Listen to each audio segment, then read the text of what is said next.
आजकल तो 3 साल नहीं होते, 2 साल नहीं होते और रिश्ते में तलाक हो जाता है। जो छोड़ के गई है, जो आने वाली है, क्या उससे अच्छी थोड़ी होगी?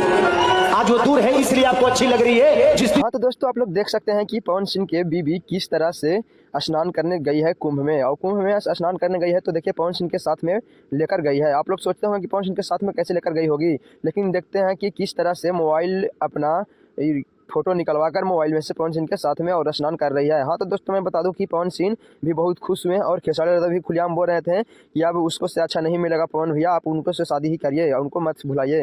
हाँ तो दोस्तों देख सकते हैं किस तरह से पहली बार ये इतना अच्छी पत्नी किसी के लिए कर सकती है। कुंभ भी नहाने गई तो किसी ने ऑनलाइन नहा रही है, लेकिन ये अपने पवन सिंह यानी अपने हस्बैंड को देखिए किस तरह से स्नान करा रही है। वो भी कुंभ नहाने के लिए फोटो से ही करा रही है कि पवन सिंह जी हमारे मतलब पति जी नहीं आए तो मैं इनको फोटो से ही नहला देता हूँ। आप लोग देख सकते हैं किस तरह से फोटो से नहला रही है। बहुत ही तेजी से वीडियो वायरल हो रहा है क्योंकि पवन सिंह नहाने नहीं गए, लेकिन उनको फोटो लेकर करे आरती ने कर गई। देखिए आप लोग किस तरह से।